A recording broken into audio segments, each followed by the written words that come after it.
வாங்க மக்களே, முட்டையை வச்சு தான் ஒரு ரெசிபி செய்ய போறோம். ரொம்ப சூப்பரா இருக்கும், ரொம்ப அட்டகாசமா இருக்கும். உடைச்சு விட்ட முட்டை குழம்பு நீங்க எப்படி வேணாலும் வச்சுக்கலாம். நீங்க ட்ரை பண்ணி எப்படி இருக்குன்னு சொல்லுங்க. வாங்க எப்படி செய்யணும் பார்க்கலாம். ஒரு கடாய் வச்சுக்கலாம், அதுல 2 கரண்டி மிளகாய் ஊத்திக்கலாம், அதாவது கடலை எண்ணெய் கொஞ்சமா கடுகு போட்டுக்கலாம். கடுகு போட்டுட்டு ஜீரகம் போட்டுக்கலாம். ஜீரகம் போட்டுட்டு அப்புறம் ஒரு வெங்காயம் பொடியா நறுக்கி வச்சிருக்கேன், அதையும் சேர்த்து வதக்கி விட்டுக்கலாம்.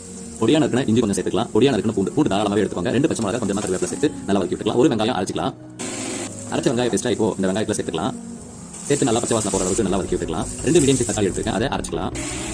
அரைச்ச தக்காளி பேஸ்ட் வெங்காயத்தோட சேர்த்து நல்லா மிக்ஸ் பண்ணிக்கலாம். வெங்காயம் தக்காளி நல்லா வதங்கினதுக்கு இப்போ நம்ம மசாலா சேர்த்துக்கலாம். 2 கரண்டி குழம்பு மிளகாய் தூள், 1 ஸ்பூன் காஷ்மீரி தூள், 1/4 ஸ்பூன் கரம் மசாலா, 1/4 ஸ்பூன் பெருங்காய தூள், 1/4 ஸ்பூன் மஞ்சள் தூள், 1 ஸ்பூன் ஜீரக தூள் சேர்த்து நல்லா பச்சை வாசனை போற அளவுக்கு நல்லா வதக்கி விட்டுக்கலாம். இப்போ தேவையான அளவு தண்ணி ஊற்றிக்கலாம். தண்ணி ஊற்றி நல்லா கலந்து விட்டு தேவையான அளவு உப்பு சேர்த்துக்கலாம். சேர்த்து நல்லா கலந்து விட்டு மூடி போட்டு ஒரு 5 நிமிஷம் நல்லா கொதிக்க விடலாம். குழம்பு நல்லா கொதிச்சதுக்கு அப்புறம் இப்போ நம்ம முட்டை உடைச்சு சேர்த்துக்கலாம். ஒரு முட்டையை எடுத்து உடைச்சு மஞ்சள் உடையாம அப்படி சேர்த்துக்கலாம். சேர்த்ததுக்கு அப்புறம் இப்போ குழம்பு கலரி விடக்கூடாது. மூடி போட்டு 5 நிமிஷம் மீடியம் ஃப்ளேம்ல முட்டை வேக வைக்கலாம். மறுபடியும் ஓப்பன் பண்ணி ஒரு முட்டையை அலைக்காட்டி திருப்பி விட்டுக்கலாம். திருப்பி விட்டு ஒரு 3 நிமிஷம் முட்டை வேக வைக்கலாம். அவ்வளவுதான். ஃபைனலா தேங்காய் எண்ணெய் கொஞ்சமா அப்படியே மேல ஊத்திக்கலாம். பெப்பர் பொடி நல்லா தாராளமா போட்டுக்கலாம். கொஞ்சமா எலுமிச்சை சாறு சேர்த்துக்கலாம். நல்லா பொடியா இருக்கிற கொத்தமல்லி சேர்த்துக்கலாம். அவ்வளவுதான் ஃப்ரெண்ட்ஸ், உடைச்சு விட்ட முட்டை குழம்பு ரெடி ஆயிடுச்சு. வாங்க சாப்பிடலாம். நம்ம சேனலை சப்ஸ்கிரைப் பண்ணிடுங்க. Thank you friends.